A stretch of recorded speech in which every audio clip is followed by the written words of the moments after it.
ঘাসের চেয়ে জঙ্গল বেশি। ঘাস আর কাটি কি জঙ্গল সাফ করতে সময় শেষ। মাশাআল্লাহ, ঘাসগুলোর সাইজ কিন্তু অনেক বড়, পুরা এক হাত করে। আসসালামু আলাইকুম, নতুন একটা ভিডিওতে আপনাদের স্বাগতম। আশা করি সবাই ভালো আছেন। তো আজকে ঘাস কাটতে যাবো হচ্ছে আমার গ্রাম থেকে আরেকটা গ্রামে। তো সেখানে গেলে দেখা যাবে যে ঘাস নিয়ে আসতে কষ্ট হবে, এর জন্য গাড়ি নিয়ে যাবো। আর যে গাড়িটা নিয়ে যাচ্ছে এটা মূলত আমি নিজেই চালাই। এই গাড়িটা চালিয়ে আমি আমার বাড়ির আর্থিক চাহিদাটা মেটাই আলহামদুলিল্লাহ।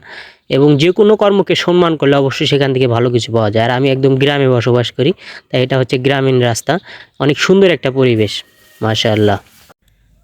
অনেক দিন আগে এই জায়গায় ঘাস দেখছিলাম অনেক। আসলে কে বা কারা যেন যে এখান থেকে প্রতিনিয়ত ঘাস সংগ্রহ করে, সেজন্য ওরকম একটা ঘাস নেই। ঘাস আসে যে দেখেন কীরকমভাবে কেটে নিয়ে গেছে। অনেক আশা নিয়ে আসছিলাম যে এই জায়গা থেকে কিছু ঘাস সংগ্রহ করে নিয়ে যাবো ইনশাআল্লাহ আজকে। তখন কষ্ট করে জায়গায় জায়গায় অল্প অল্প করে ঘাস সংগ্রহ করতে হবে এখন আমাকে, যেহেতু অনেক দূরে আসছি ঘাস সংগ্রহ করার জন্য।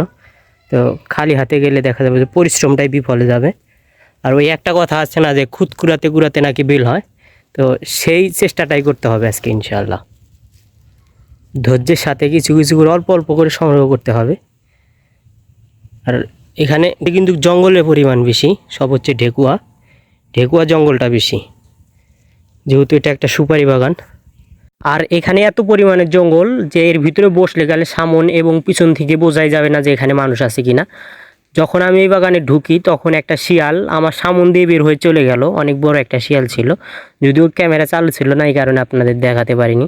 যদিও ভিডিও আমি নিজেই বানাই স্ট্যান্ডের সাহায্যে, এর জন্য ওরকমভাবে দেখাতে পারিনি আপনাদের শিয়ালটা। জঙ্গলের ফাঁকে ফাঁকে কিছু ঘাস রয়েছে, সেই ঘাসগুলো কাটতে হবে এবং ঘাসগুলো কাটতে আমার প্রচুর পরিশ্রম হবে, যেহেতু জঙ্গলের মাঝে মাঝে জঙ্গলও বাঁচতে হবে, ঘাসও কাটতে হবে। তারপরেও ত্যাগ স্বীকার করতে হবে, পরিশ্রম করতে হবে, যেহেতু অনেক দূরে ঘাস কাটতে আসছি। এখন অনেকে হয়তো বলতে পারেন, ভাই এত কষ্ট করে ঘাস সংগ্রহ করার কী দরকার ছিল? ভাই আসলে আমার নিজস্ব ওরকম কোনো জায়গা নেই ঘাস লাগানো, এর জন্য কষ্ট করে ঘাস সংগ্রহ করতে হয়। আর আমরা যেহেতু গ্রামে বসবাস করি, আমাদের এখানে প্রায় মানুষই হচ্ছে মাঠ থেকে, বাগান থেকে, বিভিন্ন জায়গা থেকে ঘাস সংগ্রহ করে ঘাস খাওয়ায় গরুকে। আমাদের এখানে ওরকমভাবে কেউ আসলে ঘাস লাগিয়ে গরু পালন করে না। আমরা মূলত হচ্ছে ঘাস সংগ্রহ করে গরু পালন করে থাকি। এই ঘাসগুলো কিন্তু একদম ন্যাচারাল, এখানে কোনো ধরনের কীটনাশক, কোনো ধরনের সারের ব্যবহার হয় নাই, একদম ন্যাচারাল একটা ঘাস। এই ঘাসগুলো গরুকে খাওয়ালে ইনশাআল্লাহ কোনো ধরনের সমস্যা হবে না ইনশাআল্লাহ।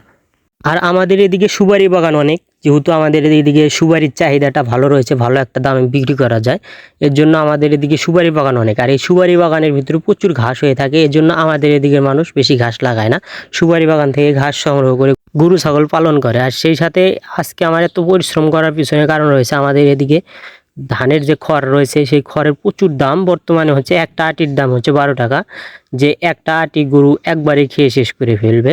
ধরেন এক বেলার খাবার যদি আপনি করতে চান তাহলে সেই ক্ষেত্রে আপনার 3 থেকে 4টা আটি লাগবে, তাহলে খরচটা বেশি হয়ে যায়। এর জন্য হচ্ছে এত পরিশ্রম করা, ঘাস সংগ্রহ করা। কষ্ট না করলে আসলে কেষ্ট মেলে না, এই দুনিয়াতে আপনা আপনি কিছু আসে না, সব কিছুর পিছনেই রয়েছে কঠোর পরিশ্রম, ত্যাগ স্বীকার, তাহলে কিন্তু সফলতা পাওয়া যায় ইনশাআল্লাহ। বাগানে জঙ্গলের মাঝে মাঝে এখন অনেক ঘাস রয়েছে, যদিও জঙ্গলের কারণে সেই ঘাসগুলো আসলে ওরকমভাবে কাটা যায় না, কাটা কষ্ট হয়ে যায়। এর জন্য হেঁটে হেঁটে জায়গায় জায়গায় দেখে দেখে ঘাসগুলো সংগ্রহ করতে হবে ইনশাআল্লাহ আমাকে। তো আলহামদুলিল্লাহ মোটামুটি কিন্তু অনেকগুলো ঘাস সংগ্রহ করে ফেলেছি। বাগানে যখন প্রথম ঢুকি তখন ঘাস না দেখে যদি হতাশ হয়ে ফিরে যেতাম, তাহলে কিন্তু এই ঘাসগুলো সংগ্রহ করা হতো না আজকে আমাকে। তাহলে কিন্তু গরুকে আজকে কাঁচা ঘাস খাওয়ানো হতো না, দেখা যেত যে গরুকে আজকে খড় খাইয়েই রাখতে হতো। তো নিজের উপর আত্মবিশ্বাস রেখে, নিজের উপর ভরসা রেখে চেষ্টা করে দেখেন আলহামদুলিল্লাহ অনেকগুলো ঘাস সংগ্রহ করে ফেলেছি। আসলে নিজের উপর আত্মবিশ্বাস এবং চেষ্টা যদি না করতাম তাহলে কিন্তু আজকে এই সফলতাটা আসতো না। আসলে সব কিছুর প্রতি রয়েছে নিজের আত্মবিশ্বাস এবং চেষ্টা, তাহলে কিন্তু ইনশাআল্লাহ সেখান থেকে সফলতা পাওয়া যায়। এই বাগানটার পুরো এরিয়া ঘুরে, পুরো 3 বিঘা 3.5 বিঘা ক্ষেতের ভিতরে এই বাগানটা, পুরো এরিয়াটা ঘুরেই এই ঘাসগুলো সংগ্রহ করেছি আলহামদুলিল্লাহ। আসলে এখানে যদি চেষ্টা না করতাম তাহলে কিন্তু এই সফলতাটা আসতো না, আমাকে হতাশ হয়ে ফিরে যেতে হতো। আসলে সব কিছুই চেষ্টার উপরেই নির্ভরশীল এবং নিজের উপরে আত্মবিশ্বাস। তো আলহামদুলিল্লাহ মোটামুটি কিন্তু অনেকগুলো ঘাস সংগ্রহ করেছি, এই ঘাসগুলো নিয়ে এখন বাড়িতে যাওয়ার পালা। ভিডিওটা কেমন হয়েছে অবশ্যই আপনার মূল্যবান মতামতটি জানাবেন। সবার সুস্বাস্থ্য কামনা করছি। আসসালামু আলাইকুম।